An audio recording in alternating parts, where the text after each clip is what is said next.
नीचे आ जा, नीचे आ जा भाई।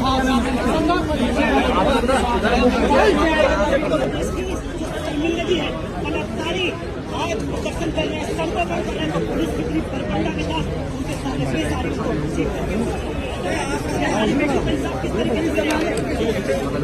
अमित शाह इस्तीफा दो, गृह मंत्री इस्तीफा दो।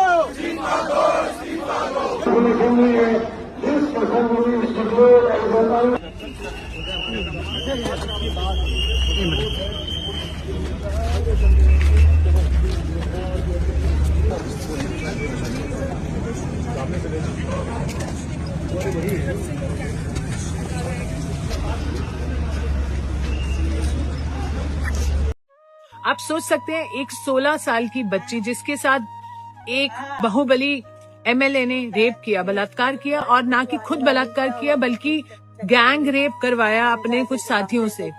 और हम कौन सी दुनिया में, हमें लगता है कि ये हो गया। नहीं, आगे सुनिए। उसकी जब पिता ने रिपोर्ट कराने की कोशिश की, पुलिस कस्टडी में बहुत बुरी तरह से टॉर्चर करते हुए, जो आप फिल्मों में देखते हैं उतने हिस्से ज्यादा टॉर्चर करते हुए उसके पिता की पुलिस कस्टडी में हत्या कर दी गई। यही खत्म नहीं होता।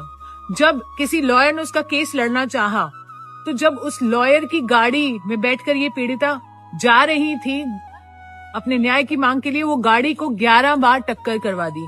11 बार टक्कर खाने से उस गाड़ी में बैठे 4 सदस्य थे, जिसमें से 3 की ऑन स्पॉट डेथ हो गई, लॉयर की, इसकी मासी की, इसकी बुआ की, और ये बच्ची बच गई। आपकी रूह कांप उठेगी। और ये बच्ची कैसे बची है, मैंने इसको अस्पताल में तब देखा है जब ये क्रिटिकल केयर में थी 7 साल पहले, और उठ नहीं पा रही थी, वेंटिलेटर पर थी। 6 महीने जब वो उस वेंटिलेटर आईसीयू में रही, उसके बाद उसने अपनी हिम्मत जुटाई और अपना केस लड़ना चाहा।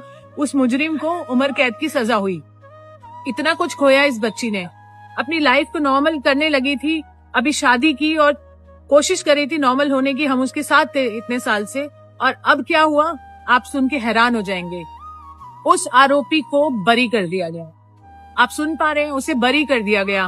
और एक्सक्यूज, ये नहीं कि बलात्कार प्रूव नहीं हुआ, बलात्कार प्रूव हुआ है, पर क्योंकि कोई कानूनी दावपेच थे जो उसे बचा सकते थे, फालतू के हाईकोर्ट ने ऐसी ऐसी दलीलें दी हैं कि आप सुन के हैरान हो जाएंगे कि वो एक पब्लिक सर्वेंट नहीं है, या फिर ये बच्ची माइनर नहीं थी और कोर्ट के पास टाइम नहीं है। इतनी फालतू चीजें बोलकर उसे बरी कर दिया गया। आप सोच सकते हैं, आपको गुस्सा आ रहा है? अगर नहीं आ रहा तो आना चाहिए, क्योंकि बेटियां हमारे सबके घर में है, और ये हिंदुस्तान की बेटियों की बात कर रहे हैं हम। मैं तो आक्रोशित हूँ और तब से इस बेटी के साथ हूँ, जब से उसने कोर्ट में मुझे बताया कि दीदी मेरे साथ ऐसा हुआ, और मैं तभी से उसके साथ हूँ। क्या देश उसके साथ है? अगर नहीं है तो आप मर चुके हैं, अगर है तो आप सपोर्ट कीजिए, क्योंकि मुझे मालूम है ठंड का समय है, लोग नहीं आ सकते प्रोटेस्ट के लिए। अगर आप नहीं आना चाहते तो नहीं आइए, कोई बात नहीं, कम से कम वीडियो शेयर कीजिए, लोगों को जगाइए और बताइए कि ऐसी दरिंदगी हमारे देश में हो रही है और अपने बेटियों के साथ भी हो सकती है।